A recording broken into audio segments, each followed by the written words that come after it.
Sambahin ka, O Yahweh.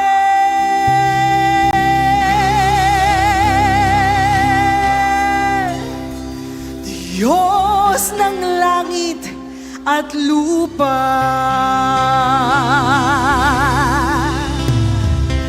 O sambahin ka, O Yahweh.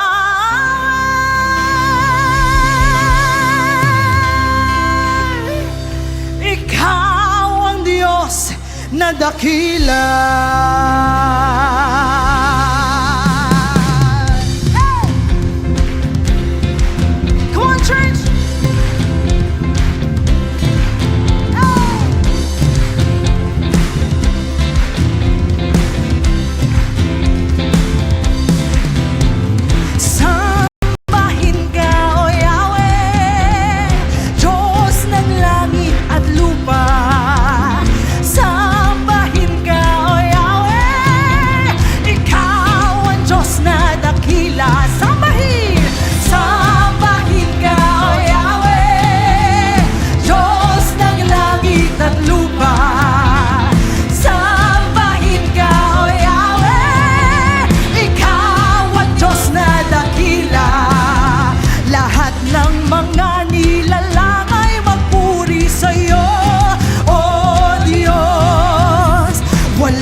Sa pangalan ng Panginoong Jesus, sa awitan,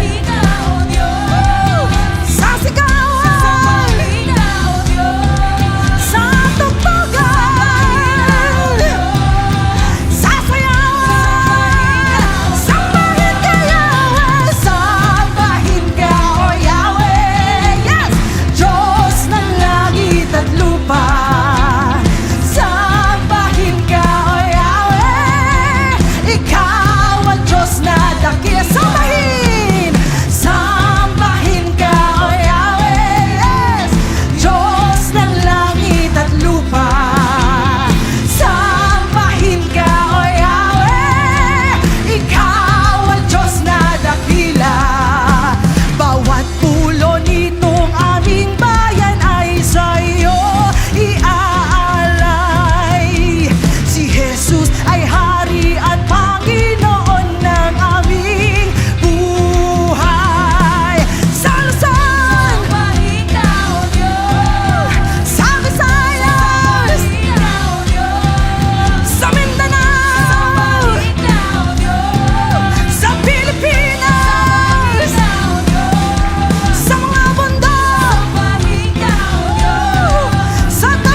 iyong magagalingin. Wala ng pagpapala, wala ng pagpapala, wala ng pagpapala sa bayang ito, O Diyos, O Diyos.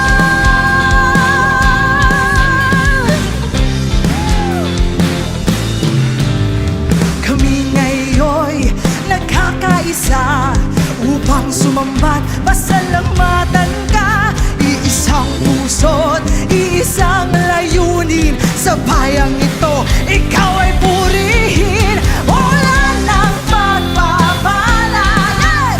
Wala ng pagpapala, wala ng pagpapala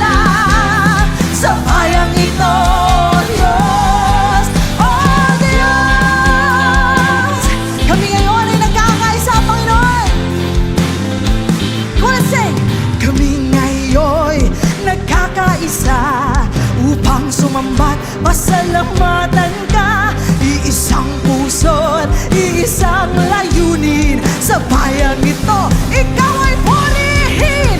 Ulan ng pagpapala, ulan ng pagpapala, ulan ng pagpapala. Sa bayang ito, O Diyos, ulan, ulan ng pagpapala. Yes! Ulan ng pagpapala, ulan ng pagpapala.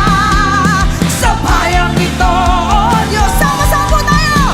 Ulan ng pagpapala, ulan ng pagpapala, ulan ng pagpapala. Tanggapin po ninyo ang pagpapala ng Panginoon. Hey! Ulan ng pagpapala, ulan ng pagpapala, ulan ng pagpapala. Sa bayang ito, Diyos, O Diyos, O Diyos, O Diyos.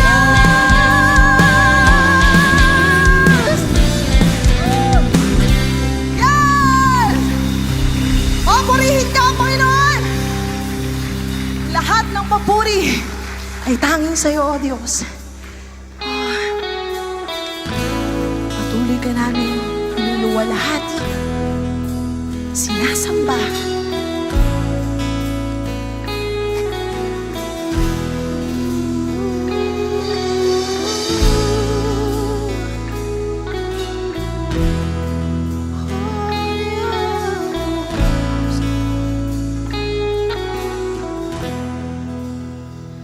Si Yahweh ang tanging Diyos, may gawa ng lahat ng mabuti. Ang lahat ng nilikha mo'y sumasamba sa iyo.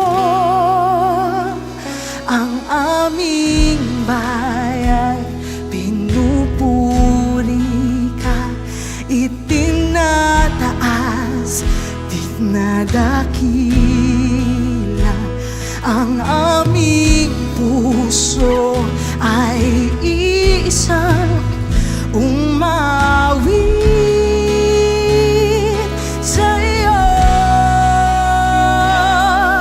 Mapalad ang bayan na iyong ibinukod. Mapalad ang bansang sa'yo lamang sumusunod. Maghari ka't manahan sa aming pagpupuri. Ikaw lang, O Diyos.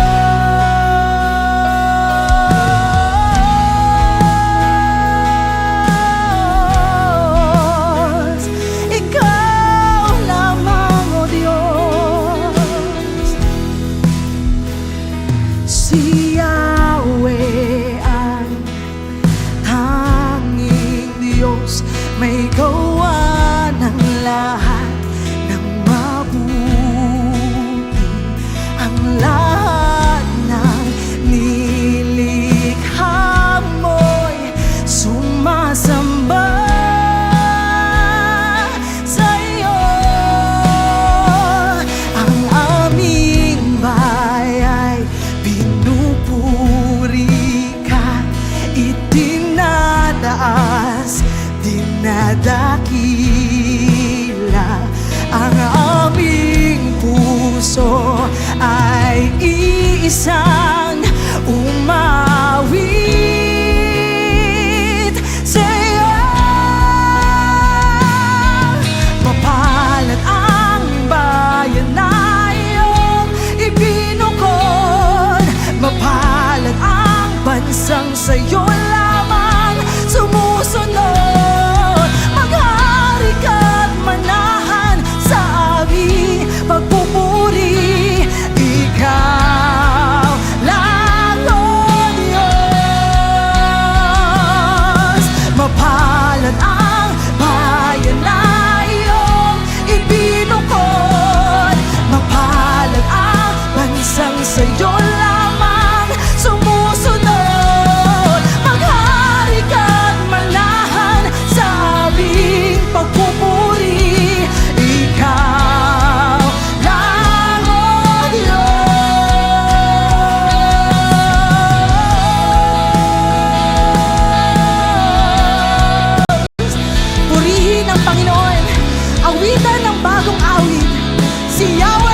purihan nitong lahat sa daigdig. Awitan ng Panginoon, ngalan niya ay purihin.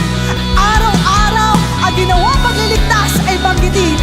Kahit saan, ipapahayag na si Yahweh ay dakila. Sa madla ay ipapahayag ang dakila niyang gawa. Purihin ka, Panginoon! Ikaw ay karaman-daman! Woo! Wanna say, Hallelujah!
Ikaw sa buong mundo, ikaw ang tunay na Diyos. Ikaw ang tunay, ikaw lamang.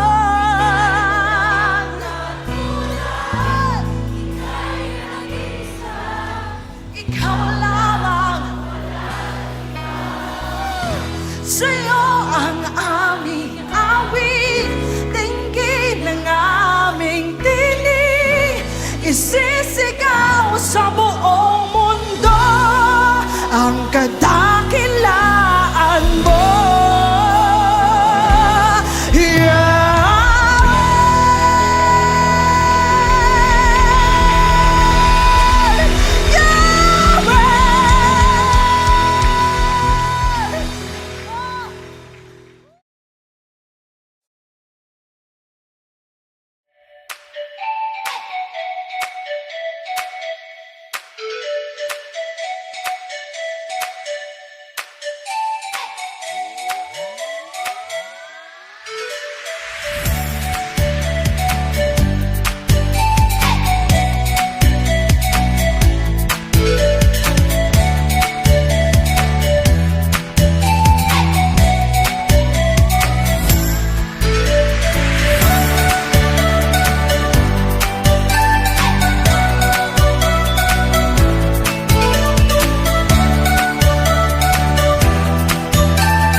Magandang araw po.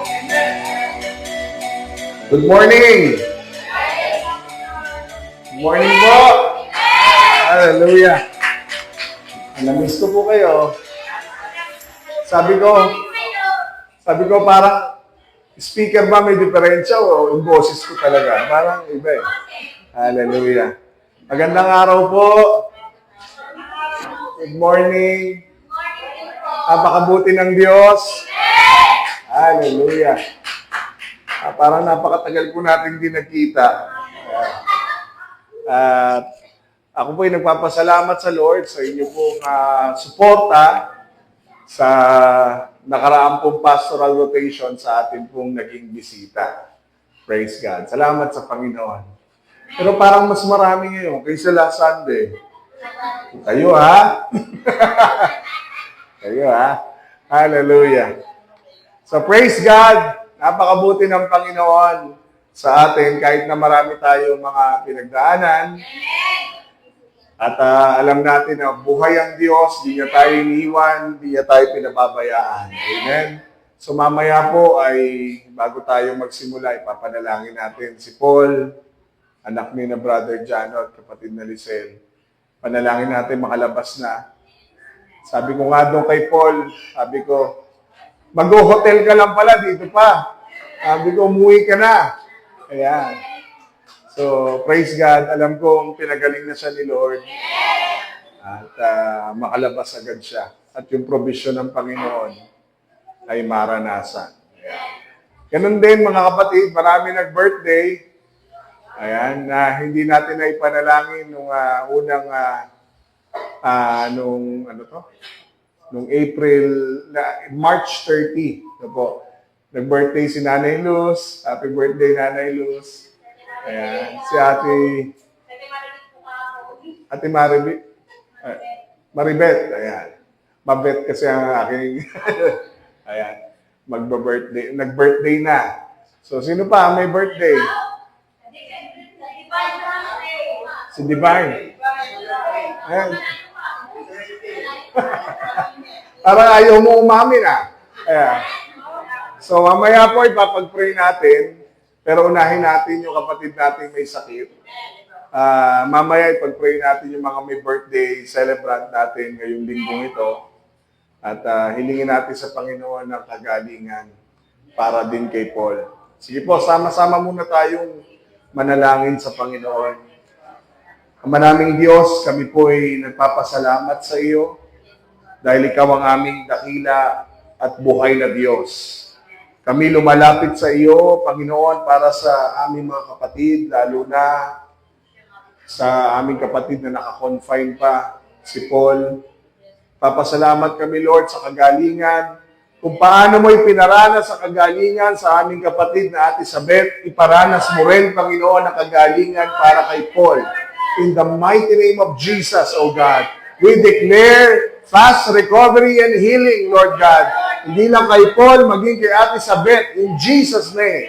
At ang kalakasan at ang kapangyarihan, kagalingan, himala, ay ipaparanas mo sa aming mga kapatid sa pangalan ni Kristo Jesus. Maging sa mga kapatid namin, hindi namin alam na may karamdaman, Lord, hipuin mo kanilang mga katawan at iparanas mo kagalingan sa pangalan ni Kristo Jesus. Lord, maraming salamat. Excited kami, Lord, sa gagawin mo sa amin ngayong pong umagang ito. Ihanda mo ang aming mga puso. Ihanda mo ang aming mga buhay, O Diyos, ang aming mga pandinig sa mapapakinggan po naming salita mo, O Diyos, ngayong pong umagang ito. Linisin mo ang aming mga buhay sa lahat ng aming mga kasalanan. Patawarin mo kami at linisin ang iyong banal na dugo, O Diyos, upang ang lahat ng iyong mga salita ay walang maging hadlang sa aming mga buhay. Maraming salamat, Lord. You deserve all the glory, honor, and praise. Our dear Holy Spirit, ikaw po ang magturo sa amin.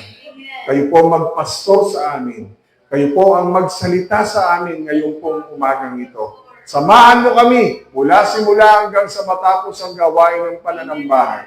At lahat ng aming matututunan, alam namin, Lord, ikaw ang nangungusap, ikaw ang nagsasalita, ikaw ang nagtuturo at nagtutuwid sa iyong mga anak na naririto ngayong pong umagang ito para sumamba at magpuri sa iyo.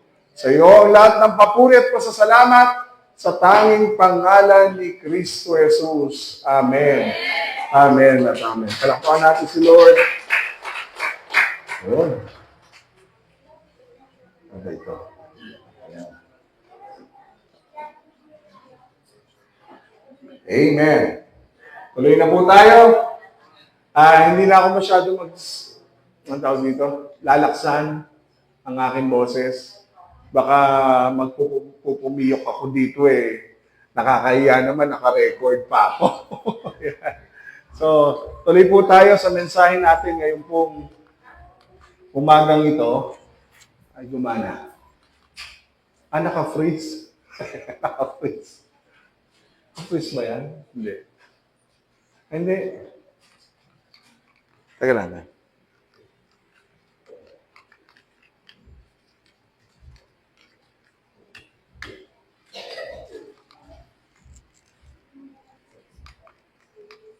Anong battery? Doon sa unahan ng laptop na yun. Sige, pakipress na lang. Genesis 28. So kung naalala niyo po yung unang bahagi ng ating pong mensahe, sige po, pakipindot pa. Experiencing intimacy with God. Okay. So naalala niyo po yung una nating part, yung isa sa mga bagay na makapagbibigay ng malapit, malalim na relasyon natin sa Panginoon. Ano po yung una? Sandali. Sige po, pakibaba ng todo. Part 1.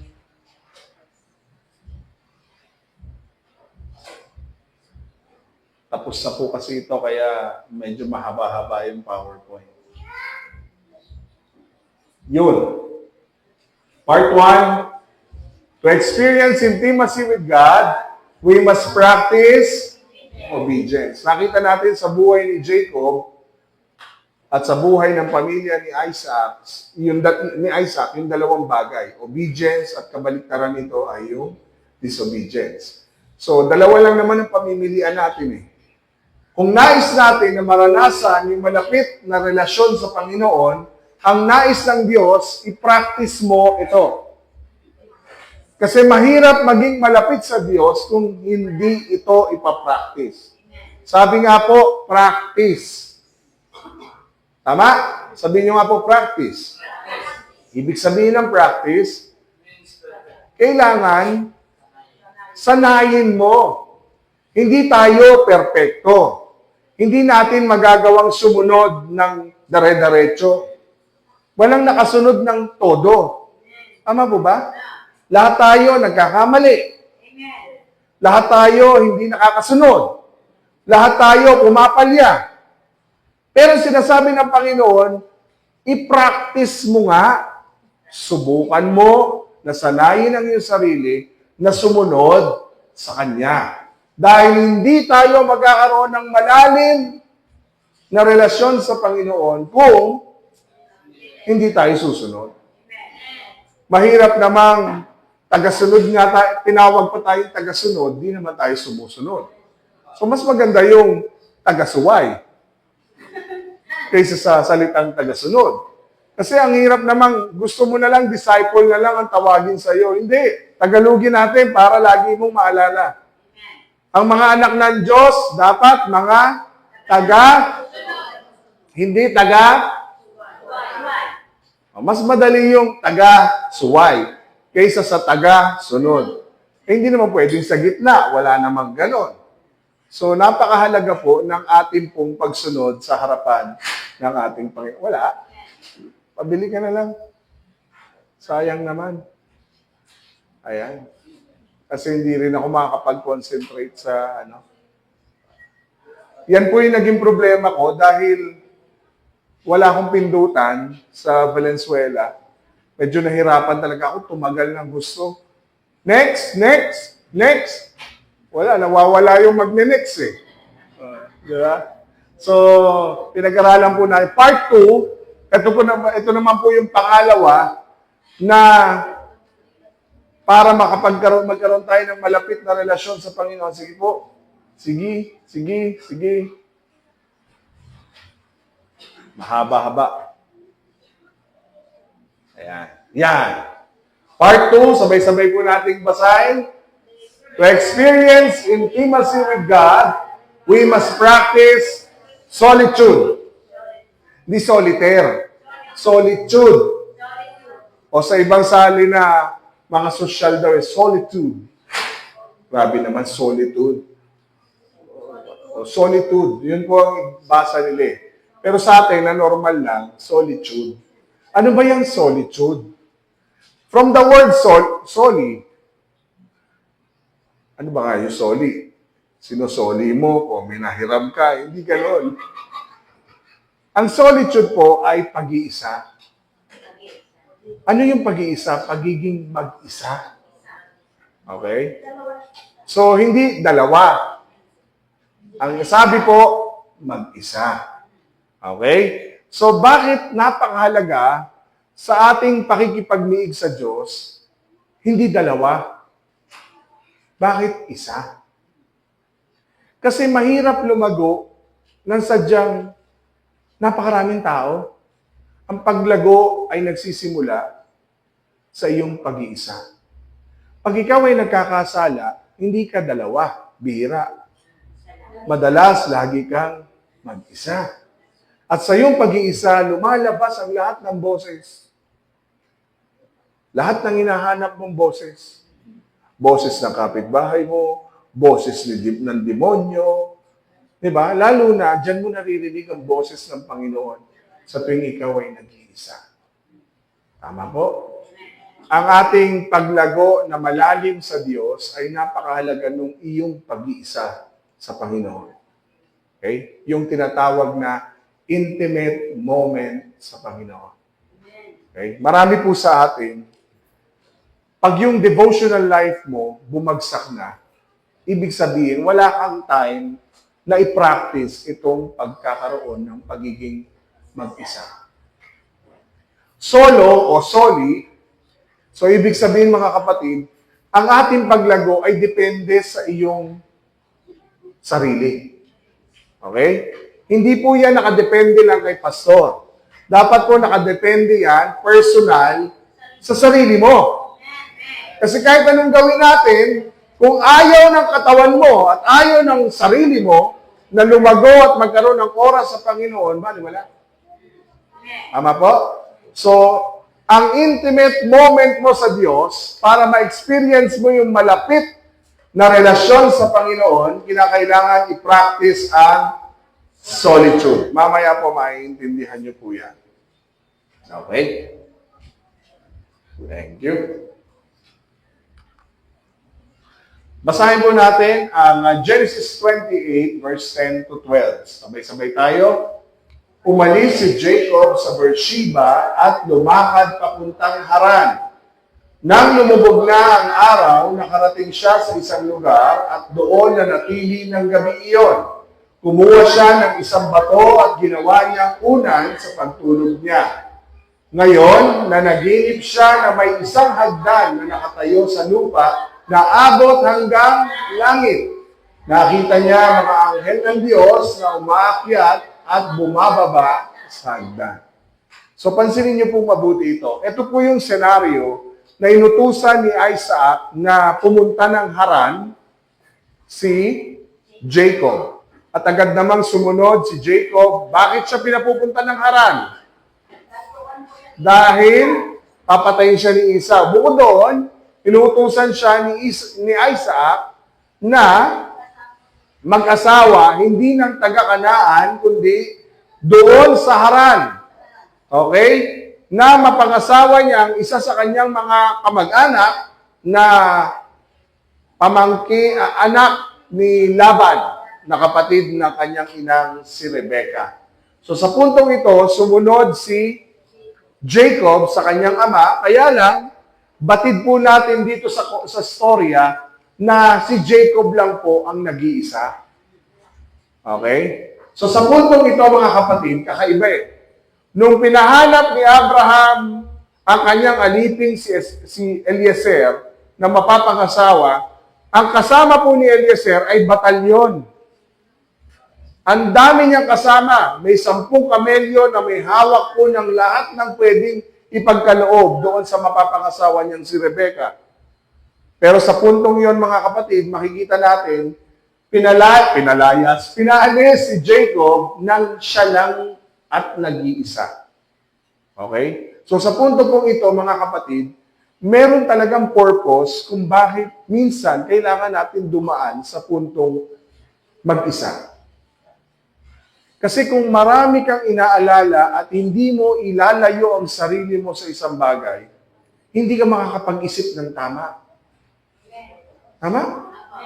At mahirap din namang mag-isa, kasi minsan nakakabaliw naman talaga yan. Mahirap naman kausapin ng pader, kausapin ng hangin. Pero mga kapatid, sa puntong mga desisyon ng buhay, ang ating paraan ay kailangan munang mapag-isa. Sino po yung may ugaling, wag mo muna akong kulitin, dito muna ako. Kailangan ko lang muna ng oras na maging mag-isa. Kasi minsan nakakatulig ang buhay. Tama? Araw-araw, ingay. Araw-araw, gulo. Araw-araw, problema sa mundo ang napapanood mo. Nagpunta ka ng Facebook, mapapanood mo, laban ng Marcos, Duterte, kung sino-sino man. Nakakasawa. Ngayon, may tugtugan pa ng, yung mga kampanya, nakakatulig. Yung kapitbahay pa man din namin nagpapatugtog ng ano yun?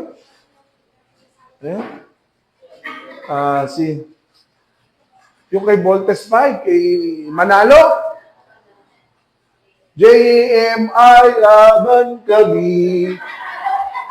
Sa ulo ko na nga Diba? Yun yun eh. Diba? J. Manalo Ilagan.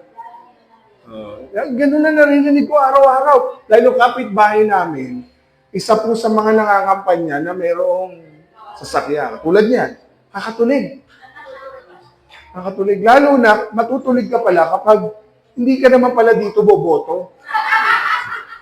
Yung pala nare-realize ko. Nakakatulig kapag hindi pala ikaw boboto dito. No? So, sunod-sunod. So, sa puntong ito, mga kapatid, napakahalaga ng salitang pag-iisa. Okay? Pag nakakita kayo ng English na solitude, ang ibig sabihin doon ay pag-iisa. Okay? So, umalis si Jacob sa Beersheba at lumakad siya papuntang Haran. So, masunurin. Ang punto pong ito, si Jacob lang mag-isa. Wala siyang dala na kahit na ano. Walang kamelyo. Siya lang ang nag-iisa. Alam niyo po, naniniwala ko na may purpose si Lord sa kanyang pag-iisa. Okay? Verse 11. Nang lumubog na ang araw, nakarating siya sa isang lugar at doon nanatili ng gabing iyon. So mga kapatid, kapag ikaw ay magta-travel o lalabas o mamamasyal o magbabakasyon, siguradong ikaw ay pupunta sa isang bahay panuluyan. Tama po ba? Kami po, nung kami pumunta ng Maynila, kailangan namin magpunta sa bahay panuluyan. Dahil po wala kaming tutuluyan. So, mahirap pong wala kang tutuluyan nang ikaw ay nag-travel. So napakahalaga nitong puntong ito, nang lumubog ang araw, nakarating na siya dun sa Haran at doon siya nanatili ng gabing yon. Kaya lang ang kakaiba, hindi po hotel ang kanyang pinuntahan. Ang kanyang pinuntahan ay isa sa sulok, kumuha siya ng isang bato, ginawa niyang unan sa pagtulog niya. Wala pa naman sigurong nakakaranas sa inyo kumuha ng bato sa gilid at inunan. So sa tigas nun, siguro stiff neck ang abot mo nito. Oo. Isipin mo, kumuha ka ng isang bato, ginawa mong unan sa pagtulog mo. At dito mga kapatid, wala kang, siguro hindi ka mapapatulog dyan kung bato ang nasa likod mo Masakit yun. So siguro pinalambot ng Panginoon yung bato para maging mukhang una na parang binili mo pa sa daki, binili mo pa sa, napakasarap. Meron ba kayo unang ganyan? Yung pagkahiga nyo lapat na lapat. Pag bumili po kayo ng unan, di ba? Ngayon, ang unan ngayon, pag inunan mo, sa sahig na rin ang diretso. Kasi sa lambot, wala nang matigas. So siya, mga kapatid, dito sa puntong ito, siya po'y nag-iisa. Sa katotohanan, kung bakit siya mag-isa, kasi dinisiplina siya ng tatay niya dahil sa kanyang panloloko, sa kanyang panlilinlang, sa kanyang ama. Verse 12. Saan ka nakakitang natulog ka na sa unan na bato, na naginip ka pa? Ba, lumalim pa ang tulog? Sa pagkakataong ito, mga kapatid, na naginip siya ng may isang hagdan na nakatayo sa lupa na abot hanggang langit. Nakita niya mga anghel ng Diyos na umaakyat at bumababa sa hagdan. Ibig sabihin, hindi lang po ito dahil malalim ang tulog niya. Meron dahilan. Bakit? Meron pangungusap ang Diyos sa kanya. Okay? So pag-usapan po natin. Alam niyo po, yung kanyang binyahe, wala naman po kasi siyang sasakyan yan. Naglakad lang yan. Alam niyo po kung gaano kalayo ang Haran mula sa lupang pangako sa Kanaan. Ang layo po ay 500 na milya. Alam niyo po kung gaano kalayo yun kasi layo ng Vietnam, Pilipinas sa Vietnam, Pilipinas sa Malaysia, gano'ng kalayo. Ibig sabihin, mga kapatid, hindi biro yung paglalakad niya. Sabi ko, kung may dagat, paano ka dito sa Oriental, wala namang bayland Mindoro. Dadaan ka talaga ng Roro. Tama ba ako? So, pag nagawa yung tulay, makakabiyahe ka na bayland. Pero kung tutuusin, mga kapatid, paano ka nakakarating doon? Siyempre, tubig yun. Pero kakaiba, dito sa Sa bandang Middle East kasi, tabi-tabi yan eh. Hindi naman po yan magkakalayo. Ang Israel, Iraq, boundary lang magkakahiwalay dyan. Tama ba ako? Kung doon ko nagkakamali. Dahil ang North Korea at South Korea, boundary lang. Border lang. Ang Malaysia, Singapore, may boundary lang. Tama po? By land lang. Kung gusto mong pumunta ng Indonesia, by land lang din alam ko. Kasi nga po, magkakatabi lang. Unlike sa Pilipinas, pulo-pulo. Ilan ang pulo natin dito? 7,000 plus. So sa puntong yon mga kapatid, hindi ka agad-agad makakapaglakad. Isipin niyo po, 500 milya papunta sa Haran. Okay? Dalawang bagay ang napakagandang makukuha natin sa buhay ni Jacob sa kanyang paglalakbay dito sa lugar ng Luz. Pupunta siya sa bayan ng Luz, hindi si Nanay Luz. Sa bayan ng Luz. No, na tinawag na ni Jacob na Bethel. Okay? So sa lugar na yon mga kapatid, merong mga bagay na naranasan si Jacob sa kanyang pag-iisa. Una, mag-isa lang siya. Okay? So sa puntong ito, mga kapatid, kaya ka nag-iisa, kadalasan, ay dahil dalawa lang. It's either naparusahan ka, iniwan ka, o kailangan mo lang talagang mag-isa. Okay? Hindi ka naman magiging mag-isa kung wala kang ginawa. Kadalasan, kaya ka nadidisiplina dahil may ginawa kang hindi tama. At kadalasan, sa panahon ng iyong pag-iisa, doon maraming ginagawa at tinuturo ang Panginoon. Dalawang bagay ang tinuturo ng Diyos. Una, pagsunod. Pangalawa, sinasabi ng Lord, sa pag-iisa mo, may sinasabi ako sa iyo. Pero, kadalasan, pag tayo'y nag-iisa na lang, lahat ng kalokohan at panindilang na kaaway, yan ang tinatanggap natin. Tama po? Kasi po, kapag tayo nag-iisa, prone tayong malinlang. Prone tayong ma-deceive sa English. Okay? So, dalawa lang po yan. Papaloko ka o susunod ka. Okay? Pangalawa, na makukuha natin sa kanyang paglalakbay, kadalasan, kapag ikaw ay nagta-travel, yun nga po, matutulog ka ng maganda. Pupunta ka sa isang hotel. Pero dito, walang hotel eh. Sa iyong pag-iisa, mga kapatid, ito po yung panahon na kung saan inilalayo mo ang iyong sarili sa mga bagay na makakapaghadlang sa gagawin ng Panginoon sa iyo. Tingnan niyo po si Jacob. Napakaganda ng kanyang naranasan. Ito po yung pinaka-importanting panahon kay Jacob na makaranas po siya ng panaginip na nagmula sa Panginoon. Hindi po biro yung kanyang panaginip. Hagdan na nakatayo sa lupa na abot hanggang langit. Nakita niya mga anghel ng Diyos na umakyat at bumababa sa hagdan. Tinagurian niya nga po yung Bethel na hagdanan patungong langit. So, ibig sabihin, yung pinakita sa kanya ng Diyos ay hindi biro. Sa panahon ng kanyang pag-iisa. Okay? So, napakahalaga na dinidisiplina natin ang ating sarili sa panahon ng ating pag-iisa.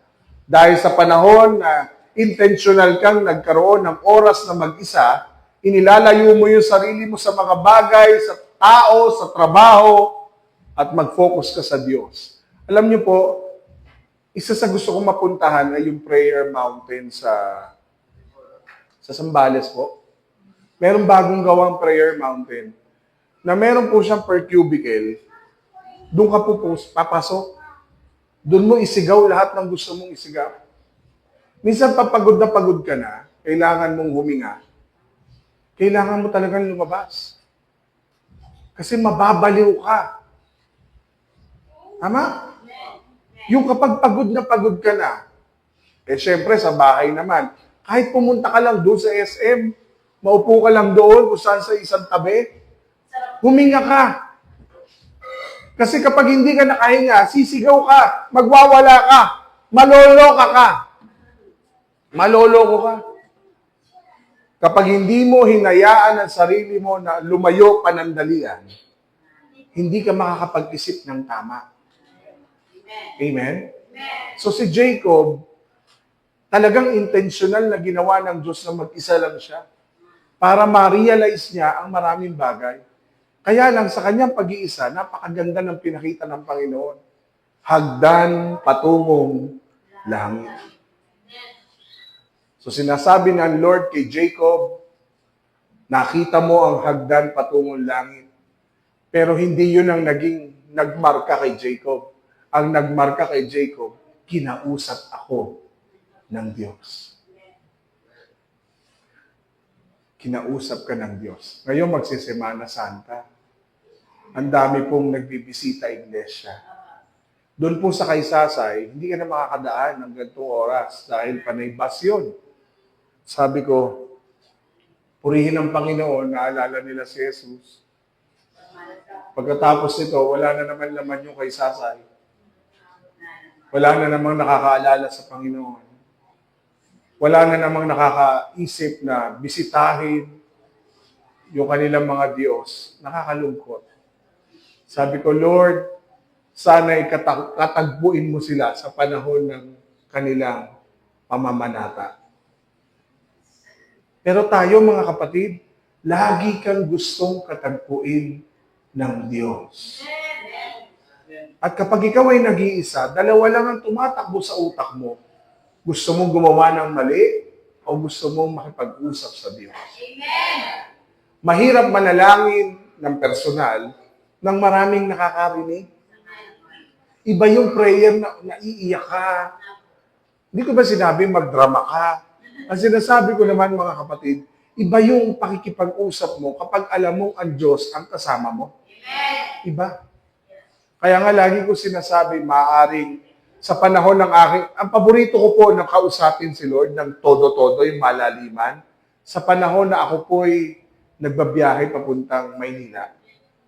Kasi walang makialam sa akin eh. Kaya lang, naririnig ko lang yung hilik ng katabi ko, yung lakas ng hilik niya.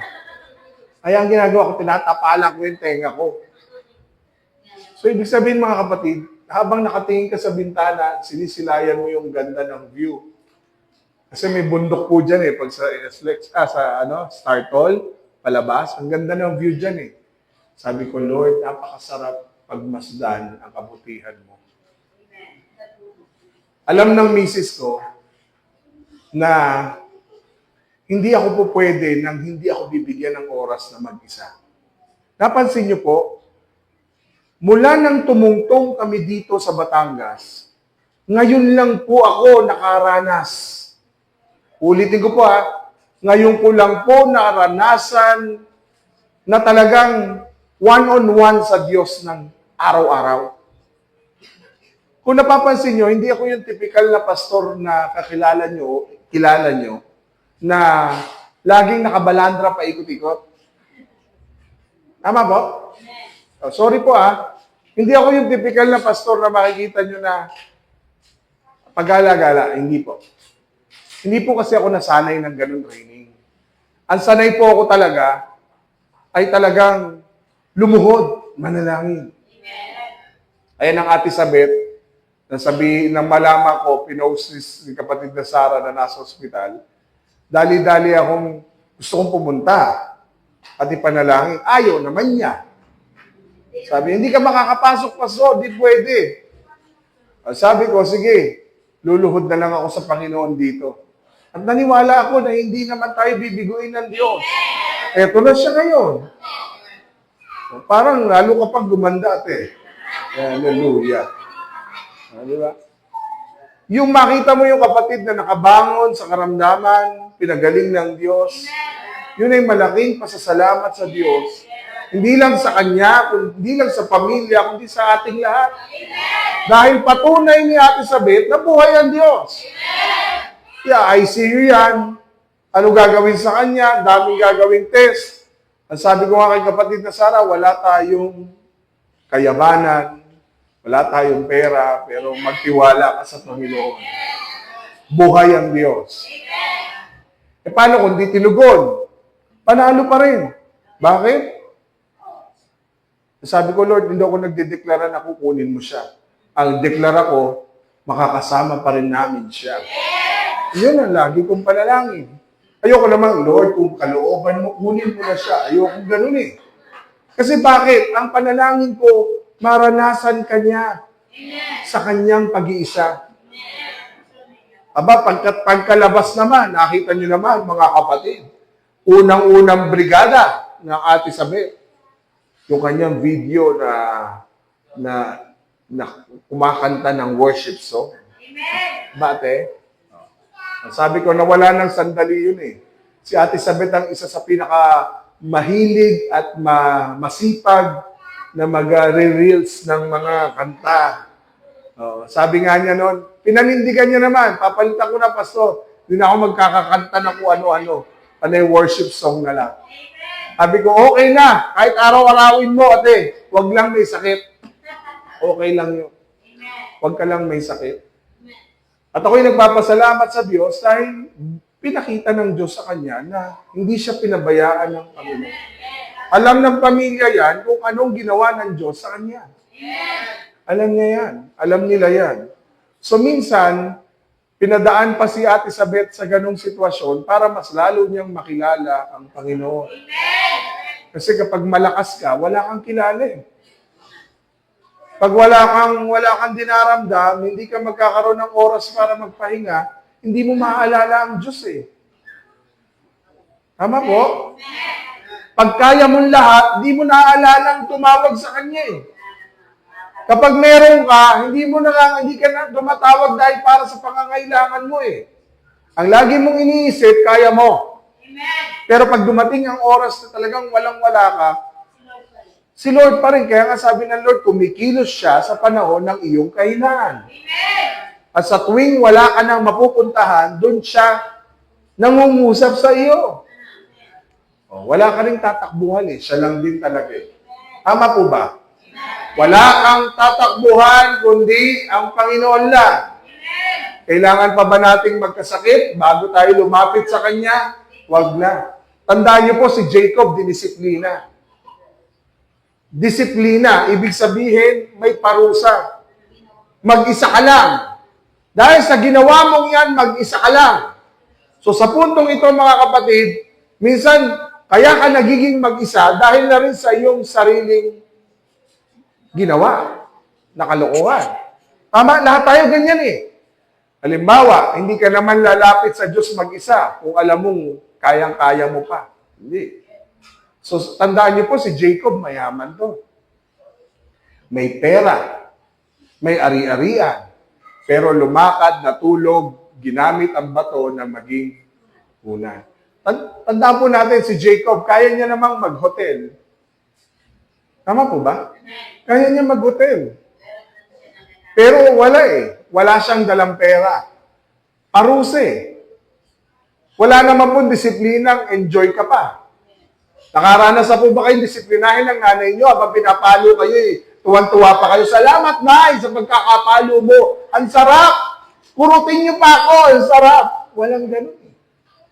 So ngayon, mga kapatid, andyan si brother, mag-isa. Andyan pala si Elizabeth. Wala ka na makatabi. Mag-iisip ka kung kinakausap ka ng Panginoon.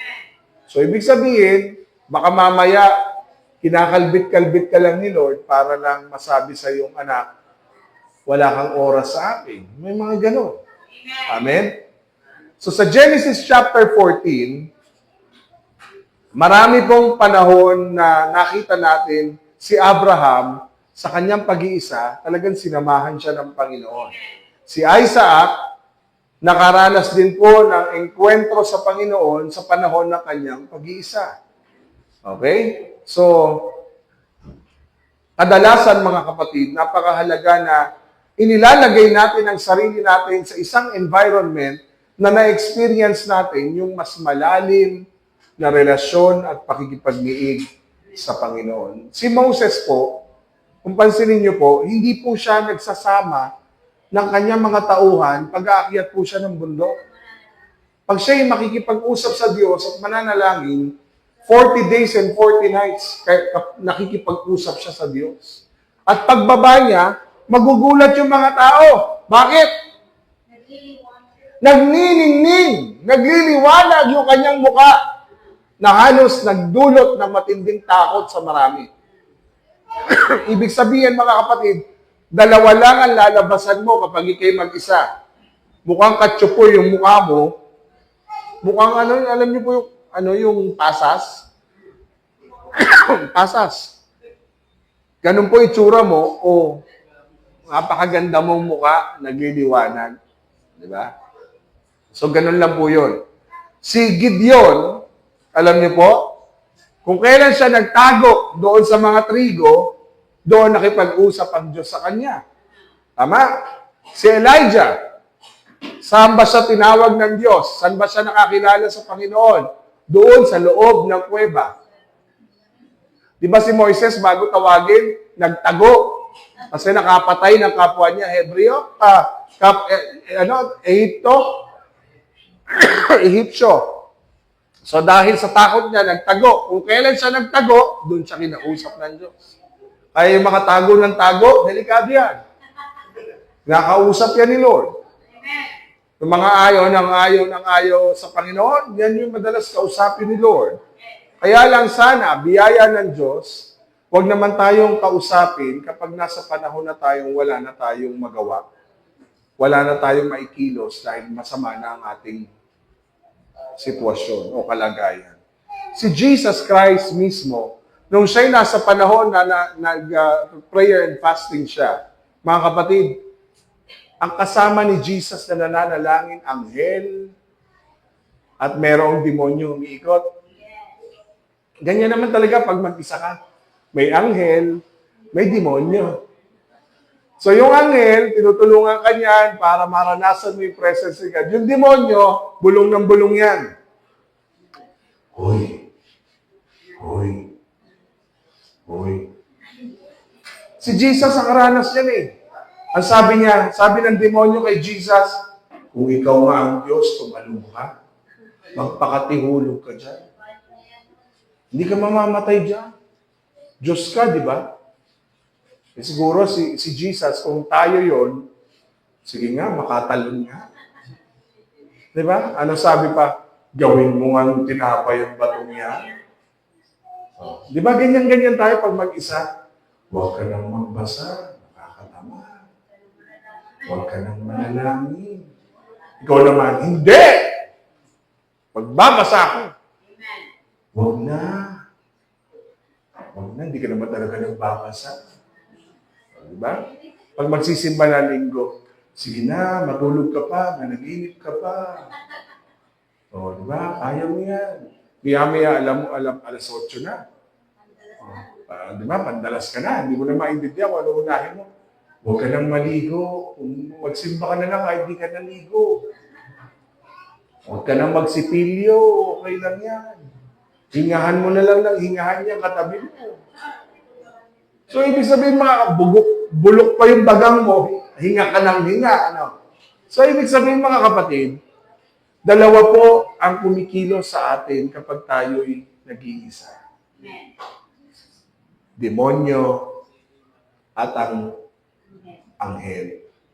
So, naniniwala ko, kaya mabigat ang labanan ng anghel at ng diablo ay dahil may naglalaban, nakadepende yan doon sa kanyang ipinaglalaban. Tama? Sabi nga ng Bible, di ba, kay Daniel, alala niyo yun, chapter 10, hindi makarating ang tugon ng Diyos sa atin dahil may humahadlang.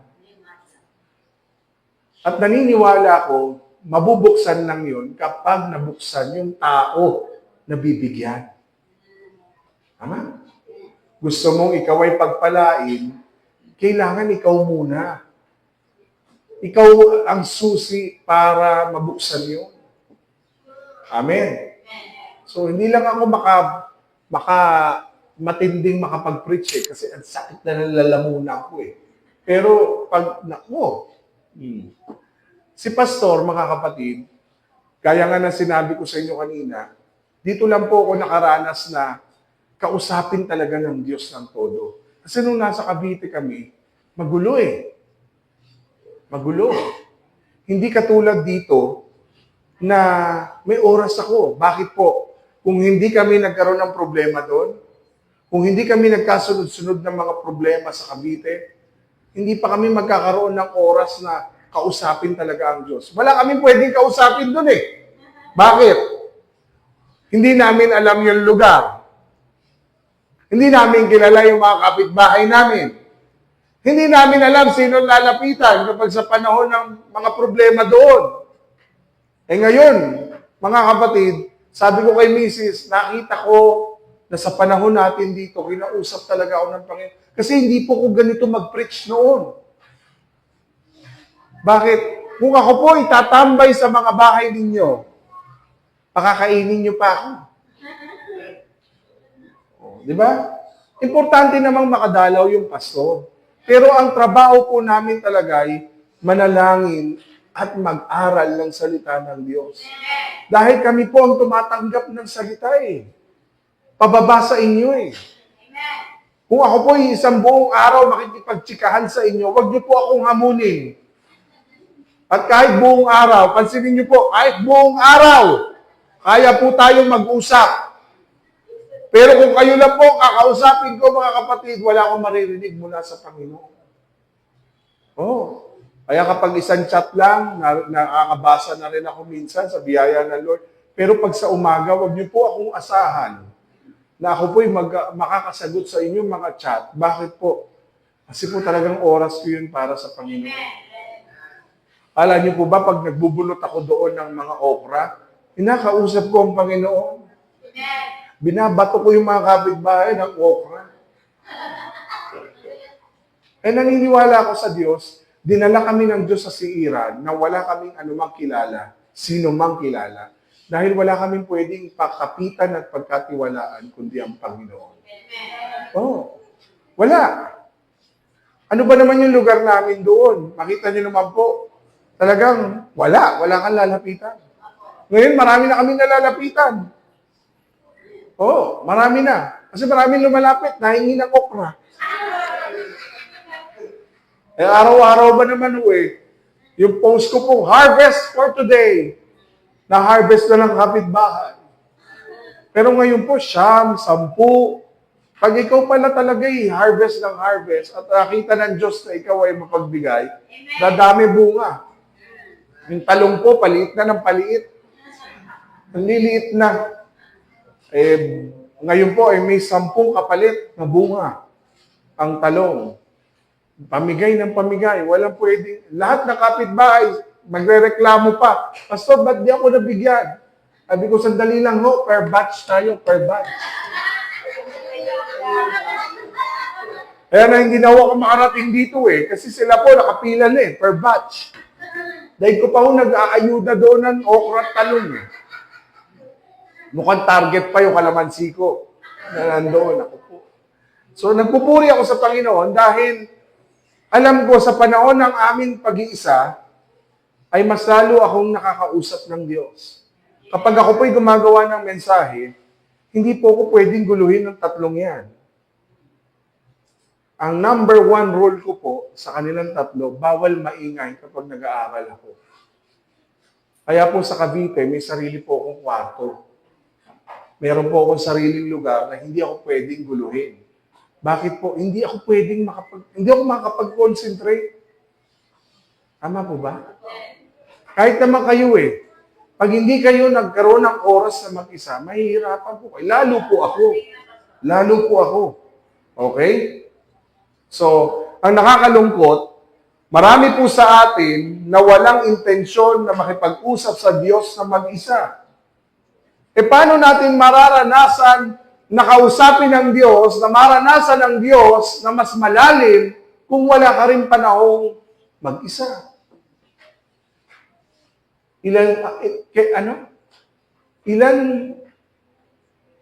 Pinakamagandang tanong. Naaalala mo pa ba yung panahong kinausap ka ng Diyos ng masinsinan? Sino po yung nakaranas na alam mong Diyos ang kausap mo? Kailan yun? Mga 20 years ago. Ang tagal naman. Kailan yung huli mo? Yung talagang umiiyak ka sa Panginoon. Naalala mo pa? Amen. Kailan? Kailan? Araw-araw, purihin ng Panginoon. Pero yung kailan yun talagang, yung nagugulat ka na lang, tumutulo na yung luha mo. Kasi sobrang daman-dama mo yung kilos ng Panginoon. Di ba? Pero ate, nung ikay nasa sakit, tiyak ko, na wala kang kakausapin doon. Hindi ka naman pwedeng mag-reels kayo ng katabi mo doon. O kakanta kayo, hindi po pwede. Si Lord lang Kachat ko nga ang Ate Sabet. Alam kong wala na siyang sinabi, kundi si Lord ang kanyang dakilang manggagamo. Kasi wala ka naman tatakbuhan Diba? So ang buhay po natin ay kailangan punuan ng maraming oras para sa Panginoon. Dahil lagi tayong nagmamadali.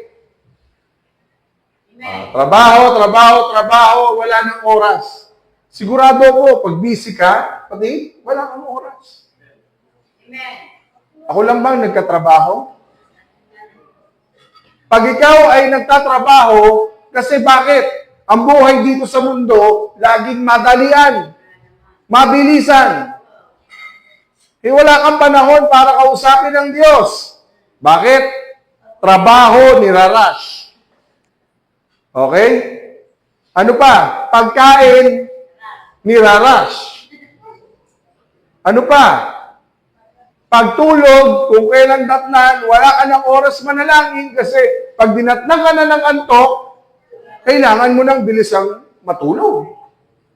Kasi ang hirap matulog. Tama? Sumunod, mga kapatid, wala ka na rin time na manalangin at makipagniig sa Diyos kasi isang verse lang, okay lang.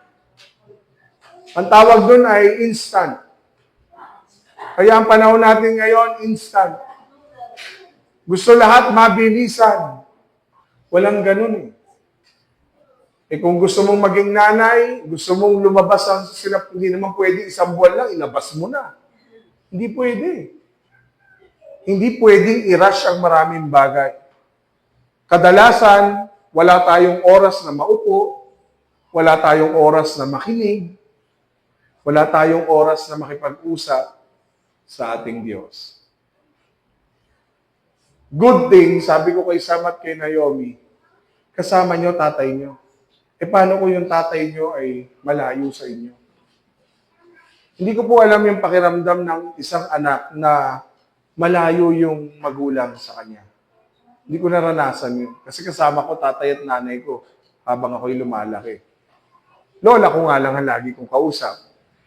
Hindi ko alam yung pakiramdam, Brother Ed, na ilang taon, ay ilang buwan na nasa barko, ang anak mo ay wala kang oras kausapin.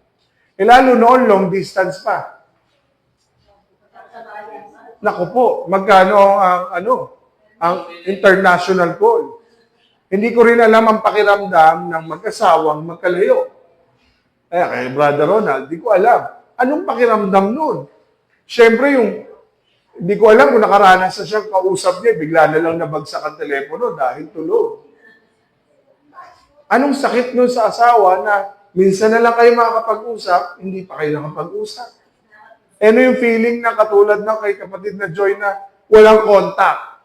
Maghihintay ka ng signal para lang makausap. Ikaw na asawa, mabaliw-baliw ka kakaisip, paano yun? Yung asawa mo nandoon, nasa ibang lugar, nakadestino, paano yun? Di mo alam kung buhay pa ba? Kung nakakain na ba? Tapos pag-uwi, nag-away pa kayo. Naku po. Pag-uwi, nagkatampuhan pa. Hindi ko rin alam yung pakiramdam na ang hirap di ba? Pansinin niyo po, iba-iba tayo ng senaryo. Meron nga po akong nakakausap. Malayo siya sa kanyang anak. Hindi niya maisip, araw-araw, minuminuto, iniisip niya kung okay pa ba yung anak niya. Ang hirap mawalay. Pero pagkasama mo siya, alam mong nakakapag-usap kayo, nakakapag-iyakan kayo, nakakapag-drama-rama kayo sa hapon, ibig sabihin masarap. Pero yung wala ka nang makausap, nag-iisa ka, kaya hanga din ako sa inyong dalawa. Oo, hanga ako. Kasi hindi lahat kaya yan. At yung pagpapatatag ng relasyon, mabigat yun, mahirap yun. Alam niyo yung mga LDR, mahirap talaga. Kaya nga hindi ako kumuha ng liligawan noon na malayo. Yung kapitbahay lang. Ang lapit. Paglabas ko ng church, bahay na nila. Oh. Di ba mga kapatid? Dumiskarte ka din, kuminsan. Kailangan malapit lang. O hahatid mo pa yan, kung malayo yan, hahatid mo pa. Pwera na lang kung talagang masipag ka. Mahirap ang relasyon ng malayo sa isa't isa. Kailangan meron kayong date. Kayo po yung kailangan may time kayong dalawa. Minsan sa isang linggo. Alam niyo po kung bakit ang mag-asawa lagi mag-aaway? Walang oras sa isa't isa. Kaya yung Valenzuela namin, dahil Sabado ng gabi, nandun na kami. Doon na kami natulog. Time namin yun. Wala naman kami madi, kundi kape lang doon, kung ano-anong kape doon. Dahil lang, Diyos ko po, ang aming mga kasama doon ang hirap matulog kapag hindi mo bahay. Pero masaya din naman. Ang dami naming napag-usapan, ang dami naming naplano. Matulog nga lang siya.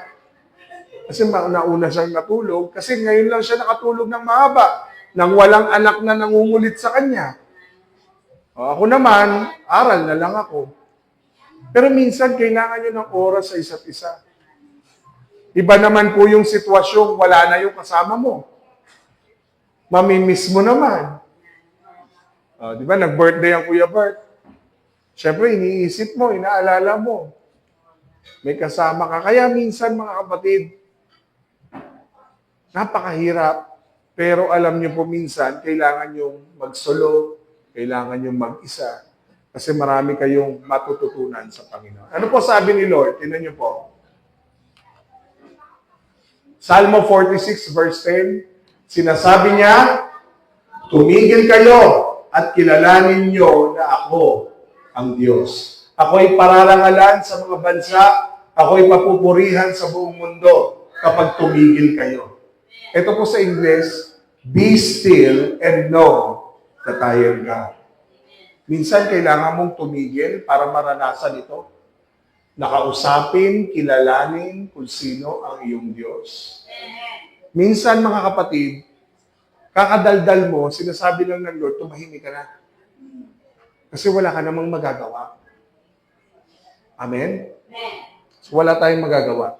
Kaya kailangan nating i-practice ang intentional solitude o pag-iisa para ma-experience natin ang Panginoon. So paano natin mapapractice ang disiplina para sa pag-iisa? Kailangan maging intentional ka. Ulit, be intentional. Kapag ikaw, kapatid, nagtuloy-tuloy ka kakatrabaho na hindi ka naglalaan ng oras para sa Panginoon, kapatid, kailangan mong maging intentional. Sadyain mo. Sabi mo sa katabi mo, sadyain mo. Hindi pwedeng busy lang. Hindi pwedeng trabaho lang. Hindi pwedeng marami ka lang ginagawa. Kailangan may oras ka para sa Kanya. Ang oras na ilalaan mo ay hindi lang basta oras. Oras na para sa Diyos lamang at wala nang iba pa. Bakit? Kaya ka nahihirapan na makaranas ng tagumpay sa labas kasi ayaw mong maglaan ng oras para sa Kanya. Amen? So, ano sabi? Sadyain mo. Brother, sadyain mo. Brother, sadyain. Mga kapatid ko, sadyain. Intentional. siguraduhin mo na disiplinahin mo ang iyong sarili. Okay? Pangalawa, laanan mo ng oras. Laanan mo ng oras. Pag hindi mo nilaanan ng oras ang pakikipagniig mo sa Diyos ng mag-isa, hindi mo dinisiplina na sa oras na ito, si Lord na kausap ko. Wala nang iba. Mahihirapan ka talaga. Okay? Ano una? Maging intentional. Pangalawa, magkaroon ka ng oras. Pangatlo, humanap ka ng lugar. Madalas po na talamak na lugar na pwede mong puntahan ay walang iba kundi CR. CR. Kaya lang, delikado rin kung minsan sa CR. Maraming demonyong naglalaban sa utak mo. Kaya humanap ka ng lugar, kaya nga sabi, ang pagluhod ay hindi biro. Kaya pag lumuhod ka, lalo na ganito ang weight mo, naku. Sabi nga ni Brother Jano, Pastor, hindi ako pwede ang katawan mo kapag ako'y nag-construction. Hindi ako makakaakyat. Sabi ko, ano ibig mo sabihin, brother? Sabi ko, anong gusto mo ibig mo sabihin? Sabi, hindi po, Pastor, ibig sabihin sa trabaho, huwag ka na magpalusot, brother. Para may pinupunto ka sa sinasabi mo. Diba, kapatid? Sabi niya, kasi magaang. Pero pagluhod talaga, subukan niyo matulog ng nakaluhod. Hindi kayo makakatulog. Kaya kapag ikay nananalangin, subukan mo luhod. Kasi hindi ka talaga mawawala sa, ano tawag ito? In focus. Kasi sakit eh. Ang sakit eh. Di ba? So, lalo na yung mga may rayu-rayuma, naku. So, ibig sabihin, kailangan ng oras, ng lugar, para kausapin ng Diyos. Araw.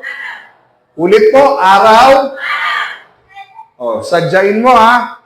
Alam niyo si Daniel, nandun siya sa kanyang bahay, bubuksan niya po yung kanyang yung bintana, doon siya mananalangin, yung bintana nakaharap sa Jerusalem. Doon siya nagpipray. Okay? Ikaw, anong lugar mo sa bahay mo? Pastor, ang liit lang naman ang bahay namin eh. Wala ka rin namang lulusutan. Ako naniniwala, kapatid, kung wala kang time, lagyan mo talaga ng oras at panahon eh. Okay? So consider practicing hindi lang po yung daily discipline, hindi lang din yung season. Kung kailan lang gusto mo, kailangan talaga araw-araw. Okay? Kung kinakailangan mo pumunta sa isang lugar para kausapin si Lord, gawin mo. Okay? Lalo na kapag ikaw ay nanay, na miyat-miyat, tawag sa iyo ng mga anak mo. Humanap ka ng oras, panahon, para ikaw ay magkaroon ng pag-iisa. Kasi mahirap ang walang oras na mag-isa. Okay? Pang-apat, kung kaya mo, sabayan mo na ng fasting.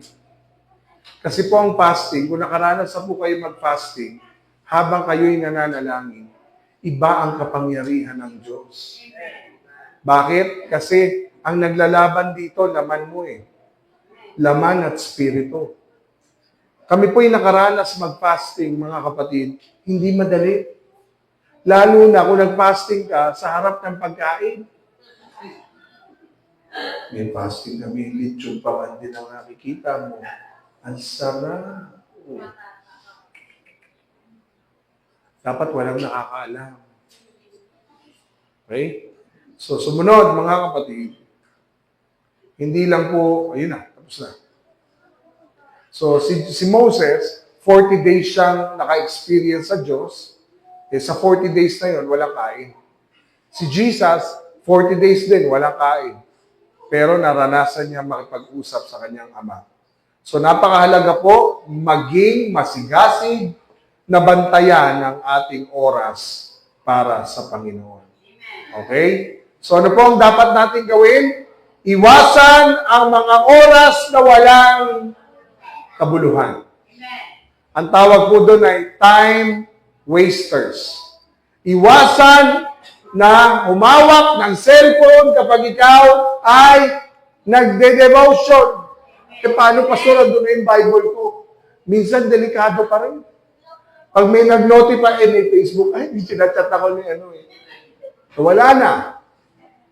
Nagbabasa ka ng Bible no, sa cellphone. Biglang may tumawag. Wala na. Sira. Kaya make sure na meron kayong Bible na hard copy. Okay? Pangalawa, mga kapatid, bawal ang naglalaro habang nananalangin. Bawal ang, ano pa, nakain habang nananalangin. Bawal. Dahil lahat po ito ay hahadlang sa paglalim ng relasyon mo sa Panginoon. Pangalawang dapat ingatan, hindi lang po yung mga oras na walang kabuluhan, kundi ingatan ang sa sobrang kabisihan. Ano po yung kabisihan? Masyado kang abala. Akala mo, ang pagiging busy ay spiritual. Hindi po. Sometimes, busyness is not spiritual. Okay? Hindi porket marami kang trabaho, marami kang ginagawa, spiritual ka. Mas malago si kapatid, marami siya. Bakit? Ano po ba yung busy? Yung busy ka. Yung uupo ka, makikinig. Yan ang gusto ko eh, nakaupo po kayong ganyan. Ang hirap po kaya yun sa ibang church pag lumaki.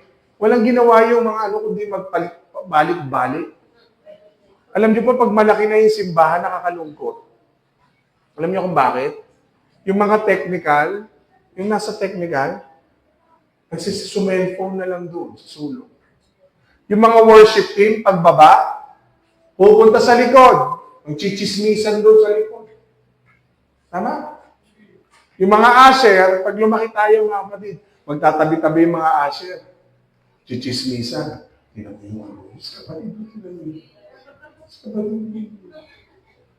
Kaya minsan mahirap yun eh. Tama po? Kaya sa atin mga kapatid, pag mag-worship tayo, wala na tayong kasabay na Sunday school. Bakit? Kasi nga yung teacher, hindi man lang nakapakinig ng salita ng Diyos eh. Tama? Oh. Sa amin po noon, may traffic aid pa eh. Noon sa Baptist po, may traffic aid. Hindi rin nakapakinig ng salita ng Diyos. Alam niyo po, biblical po yun. Sino po ang naging tama sa harapan ng Diyos? Si Marta o si Maria? Naalala niyo po, nang bumisita si Jesus sa bahay ni Marta at ni Maria, sino ang abalang-abala sa pag-aasikaso sa pagdating ni Jesus? Si Marta. Sino naman yung umupo sa paanan ni Jesus at nakinig kay Jesus? Si Maria. Ang sabi ng Diyos, abalang-abala ka, Marta.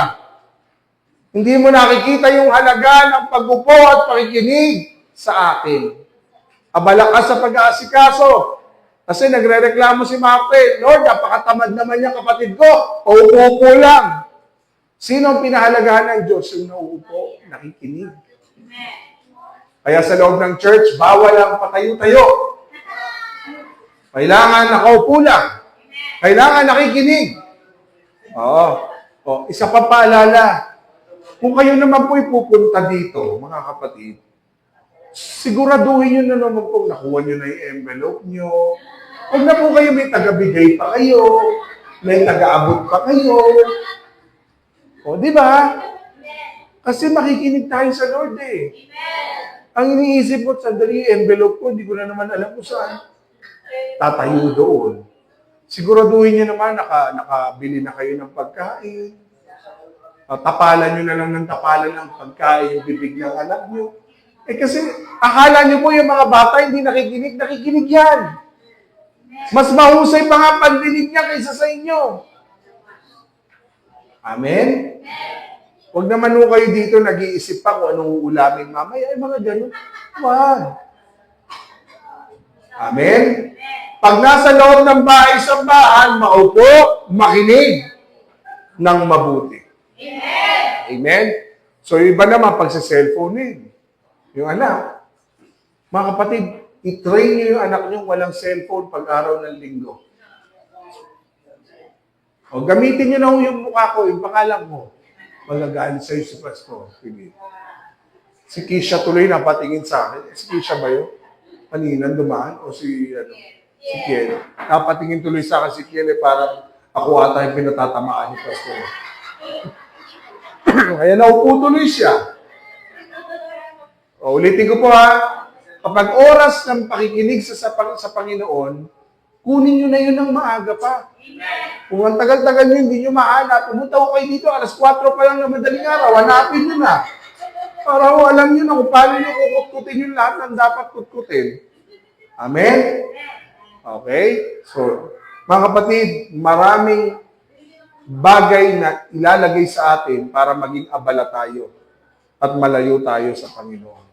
Hindi porket busy ka, bless ka.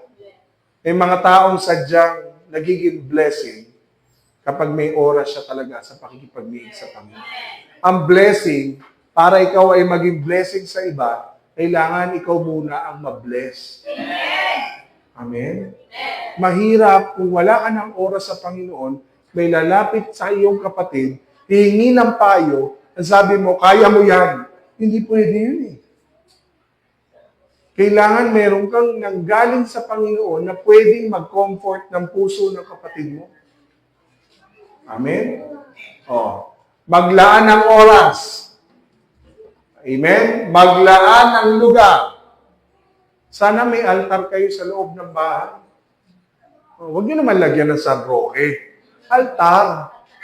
Huwag nyo lagyan sa Roque. Meron pa kayong Maria Immaculada doon. O, huwag naman lagyan. Ang sinasabi ko pong altar, yung lugar ninyo kung saan kayo nananalangin. Na bawal kayong kausapin kapag oras na yun. Amen? So pag-uwi ng bahay, anak, nasaan ang altar mo sa lugar ng bahay? Dito, walang pakialaman, anak. May ganun po ba kayo sa bahay? So dapat meron. O mga bata, pagsabihan nyo ang nanay nyo kapag walang altar sa bahay. Okay? Dapat may oras. Pag nakita nyo po, wala namang lugar, magtalukbong na lang kayo ng basahan, ng tuwalya. Kapag nakatalukbong na si nanay ng tuwalya, bawal nang maingay. Di ba? Bawal lang mangulit. Kasi ako'y nananalangin. Mahirap naman po nakatalukbong ng tuwalya, hindi ka naman makapagbasa. So, kailangan may oras at lugar ka talaga. So, praise God. Pag pinagkalooban kayo ng malaking bahay, siguraduhin nyo may lugar kayo para sa lugar na makikipag-usap kayo sa Panginoon. Okay? So, sino dito gusto magpagawa ng bahay ulit? Lagyan nyo ng altar. Ang tawag doon ay family altar. Wow. O, sino pa yung walang bahay dyan?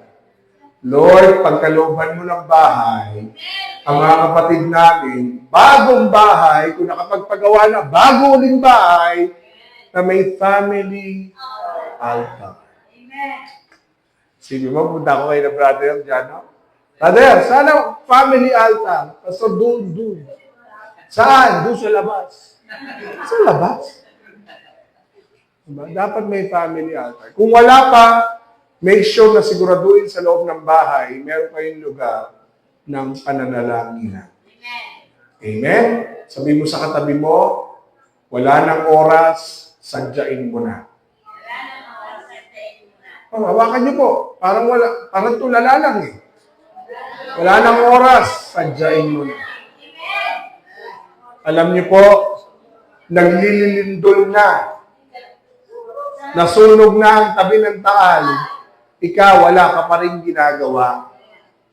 Oras na natin para manalangin. Oras ng marinig ang sinasabi ng Panginoon. Dahil, kapag dumating si Lord nang wala tayong ginagawa, mananagot tayo sa Panginoon. Amen? Kaya sabihin mo sa katabi mo, bawal busy pagdating kay Lord. Okay? Bawal busy pagdating kay Lord. Eh isipin nyo naman, kung sa trabaho naman kayo magde-devotion, abay nasa sa inyo yon. O kaya, halimbawa, nasa laot, mag-isa kayo, wala naman kayong kausap, hindi yun ang oras nyo. Pero mga kapatid, wag naman po yung sinabay nyo pa sa pagka-tricycle mo, wag na mga kapatid. Sa pagpupukpok mo, Lord, napakabuti mo talaga.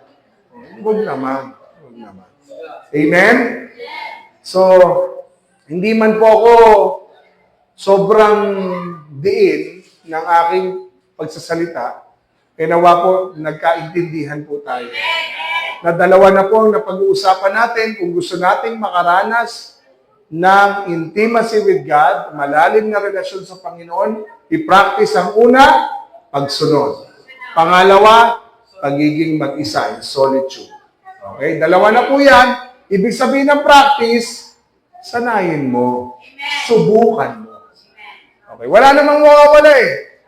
O, huwag ka lang mawala sa sarili mo. Mahirap naman yun. Dapat ikay nag-iisa, kausap mo ang Diyos. Alam mong Diyos ang kausap mo, hindi pader. Okay? Tayo po'y manalangin. Ama naming Diyos, maraming salamat po sa napakasimpleng katotohanan, pero sadyang ito po yung pinakamahirap na gawin sa aming buhay. Hindi madali ang maglaan. Hindi madaling maglaan ng oras, ng panahon para sa iyo, Panginoon. Alam namin, Lord, na marami kaming magiging abala sa aming pagkakaroon ng oras sa iyo.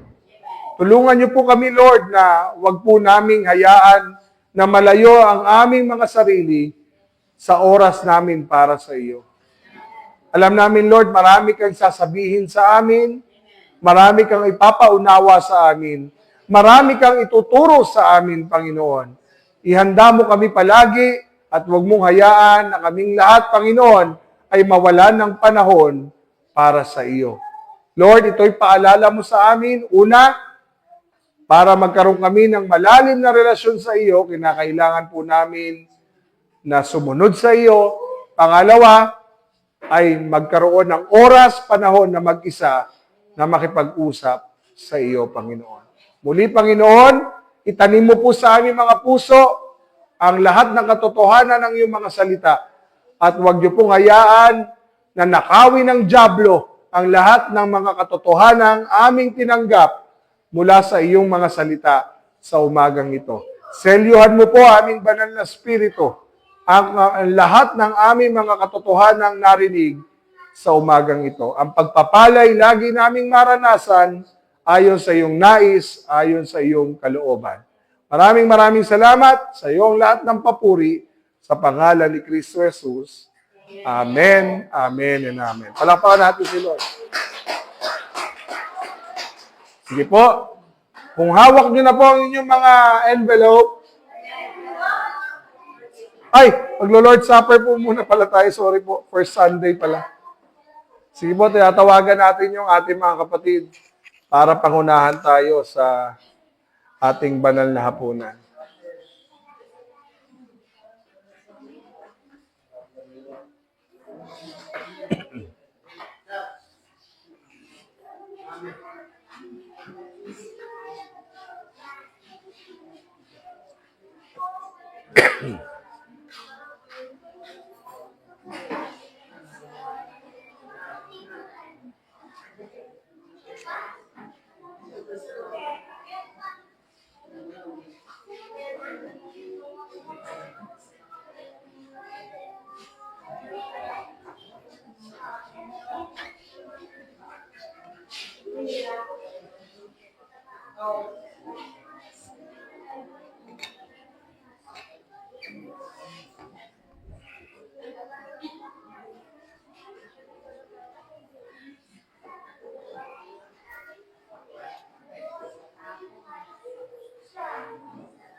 Sige po, kung meron na po kayong hawak na tinapay at saro, pwede po tayong sandaling manalangin. Ang sabi po ng salita ng Diyos, sino mang kumain ng tinapay at uminom ng inumin ng Panginoon nang hindi karapat-dapat ay nagkakasala sa katawan at dugo ng Panginoon. Kailangang suriin ng bawat isa ang kanilang sarili bago kumain ng tinapay at uminom ng inumin. Sapagkat ang sino mang kumain at uminom nito nang hindi pinapahalagahan ang katawan ng Panginoon ay nagdadala ng kaparusahan sa kanyang sarili. At ito nga ang dahilan kung bakit marami sa inyo ang mahihina at may sakit at ang ilan ay namatay na. Ngunit kung susuriin natin ang ating sarili, kung tama o mali ba ang ating mga ginagawa, hindi tayo parurusahan ng ating Diyos. Sandali tayong manalangin bago tayo tumanggap ng tinapay at ng sarong ito ng ating Panginoon.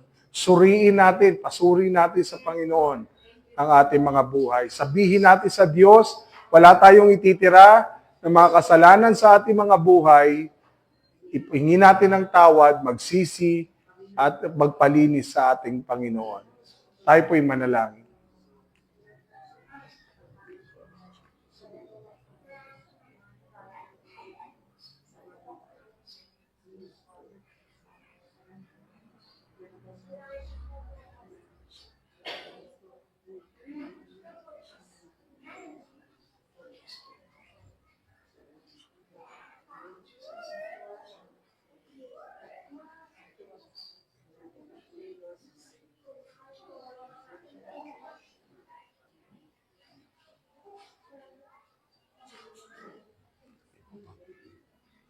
Thank you, Lord. Thank you, Jesus.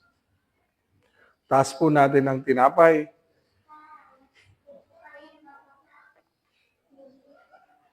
Ito ang turo na ibinigay sa akin ng Panginoon at itinuturo ko naman sa inyo. Noong gabing traidorin ng Panginoong Yesus, kumuha siya ng tinapay at pagkatapos niyang magpasalamat sa Diyos, hinati-hati niya ito at sinabi, ito ang aking katawan na inihahandog para sa inyo. Gawin ninyo ito bilang pag-alaala sa akin. Sabay-sabay po natin tanggapin.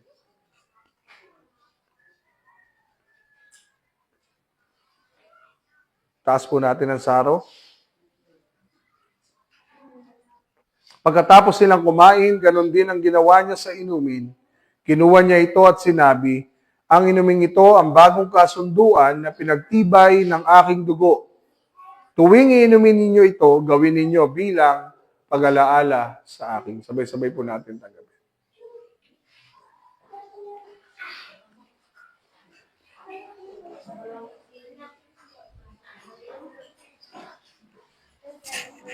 Tayo po'y dadako sa ating pagbabalik ng ating mga kaloob at ikapu.